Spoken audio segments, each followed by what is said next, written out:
This is Smith Welding. I'm Adam Niffen. I'm your host. Stroll around the shop with us. Check out what we got in here today. It's always fun and interesting.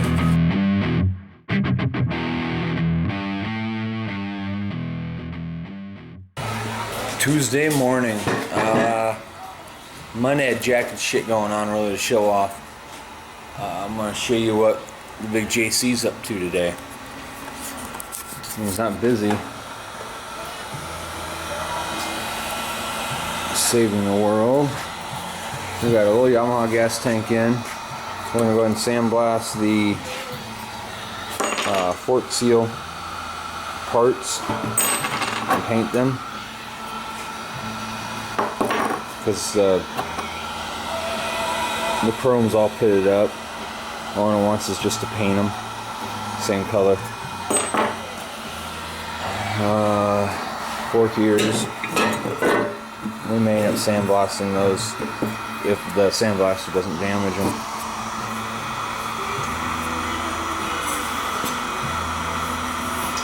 We're going to paint those satin black. We got that side skirt, and those of you that are in the know, the oil can is camouflage as the other side skirt. So I've got it off of this table because I'm going to paint, and we'll cover the table up with paper and shit, but all of our body work and paint is going to happen on this little table. I don't want that on here till we clean up all the petroleum off of it. It could cause issues later. Tell me what you're up to now, Jeremy. Stripping off decals. Good old fun. Is that as fun as smashing your fingers in a car door? Almost, but you know, there's pros and cons to both. So you even worried about gouging paint? Not so much. There's some body work to be done to it anyway, so I'm trying my best not to. But how is it? Work, so. How is it you go through scraping all that shit off and not gouge the hell out of the finish? Very carefully. A little bit of heat loosens up that adhesive, make it a little bit easier to do. This one seems like it was tacked straight to the metal and then taped off, so that makes it a little bit more difficult, but it's coming off all right. Slowly, but all right. Right on. And you're gonna run the sandblaster here in a little bit? Yep.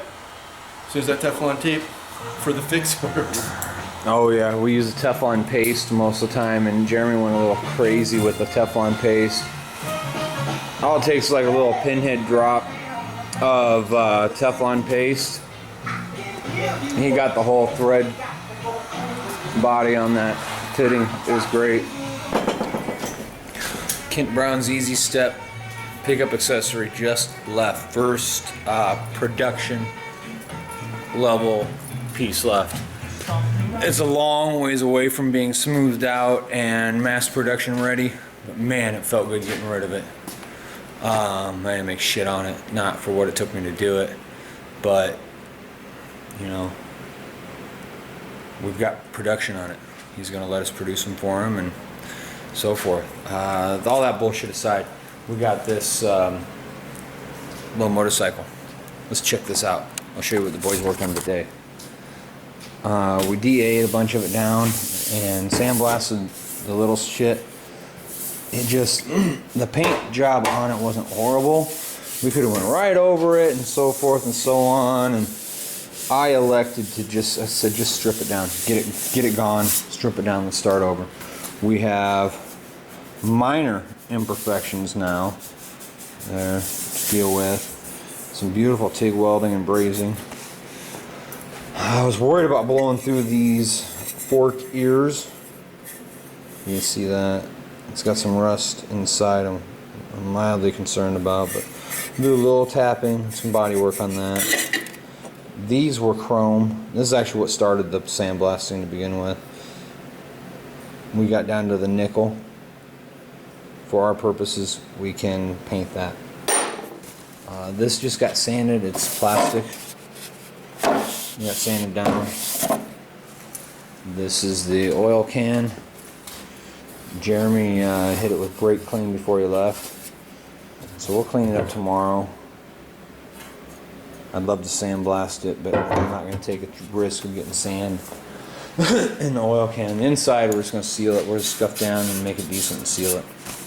So right now, what I'm getting ready to do is I'm going to put some polyester on these spots that you can see.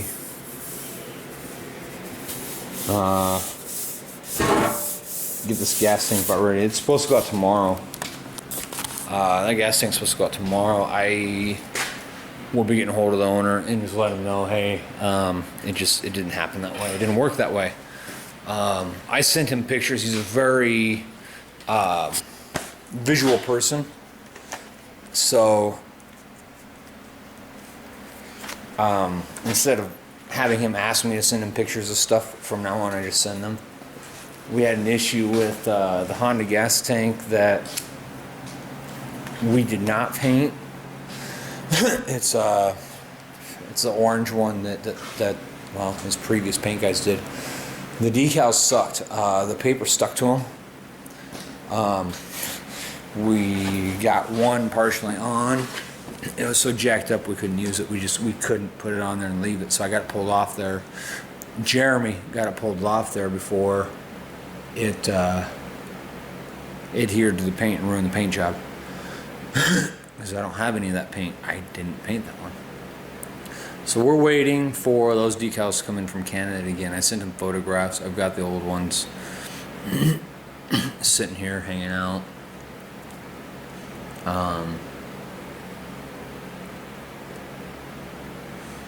But this is progress on a Kawasaki for a very good steady client of ours, becoming a steady client. Single color decals. I mean, we knock the snot out of most guys in town on cost when it's a budget build. He refurbs them and flips them. Great hobby to have. He gets to have fun with the bike for a couple months and sells it.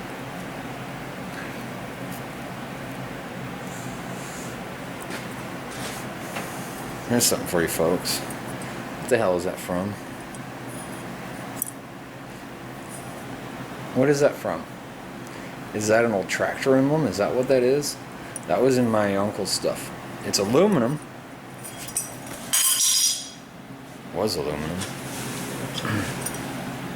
I didn't break it. I don't know what it's from. It's in my uncle's stuff that I got from my aunt. Alright folks, check back later. There you go. Still very tacky. It's setting up though. Get that sanded out, move on. What I'm going to sand it out with is hand pads.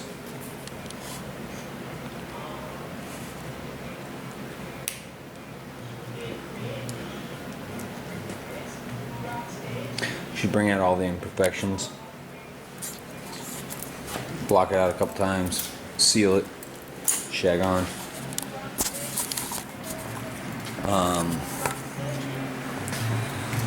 Sidebar on that. Some of these projects that come in, that's not in bad shape at all. We can hand block it. Probably if we have to, we can guide coat it and rub everything out. As far as high build primer, yeah, you really should. What these folks are looking for is something that is, you know, when I give it back to them, it's going to be as good as it ever was factory. All right, know that. Most of the time when you're dealing with something like this, it's going to, you know, you end up straighter than factory. Why? Because you primer it, you block it, you primer it, you block it, you primer it, you wet sand it, you paint it. We, on a lot of these things, and I know you folks have noticed, on a lot of these things, we have omitted the high build primer stage on some of these repairs.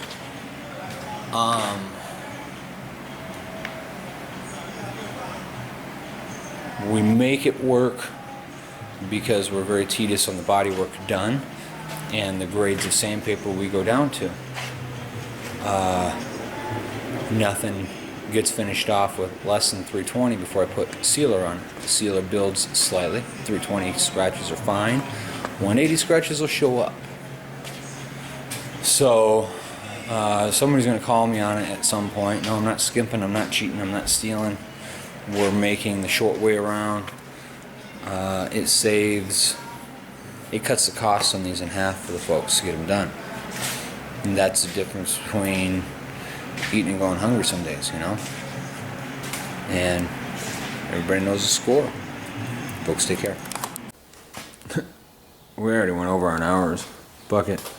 I ain't doing no more. I did that glaze, sand it down. I'm going in for the night. Fuck it. Why not prime it? Here's something. I was one-handed handling it. All one-handed and shit. I rolled the, you see, a lot of it's laid out now. I rolled this thing. Here we go. Here's the bad part. I rolled this thing across this little table. I flipped it over after I had one good wet coat on it. I was trying to just pick it up and move it around, spin it. I was trying to just pick it up, spin it 180, so I get over here and shoot along that edge.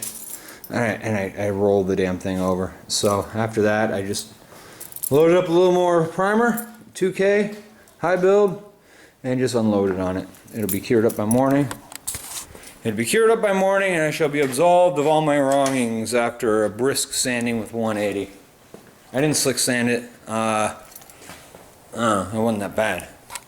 I need to get another gallon of slick sand anyhow, because we're going to use at least what we got left on the Monty soon. Soon. Folks, have a good night. Okay, next morning, I told you guys I rolled this over on the table. My little polyester to do there, you can see. I guide coated it, you can see where it rolled over on the table. So I'll sand all that out. I loaded heavy primer on here after I fucked it up.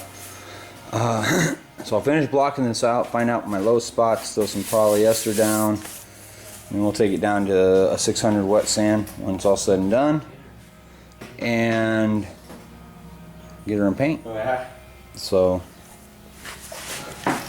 that's where we're at. I'll show you again once I'm done blocking it out. And all I'm doing to block it out, I mean, this is the biggest block that I can use for these areas. It's a hand pad for DAs. It's like a medium hard. Because the Durablock, the little 6-inch Durablock is just too rigid for this type of surface. I need to be able to contour it around a little bit. There you go, folks. Move back up and block it. There we go, we're blocked out. I actually tapped this down just a little and this down just a little, because that's a low spot. That's not bad there. There's a little divot there. We'll fill that. Back here we got a little bit. But we're blocked out. Looking pretty good. I still need to roll it over and get the underside of it, but there's nothing down there I gotta worry about.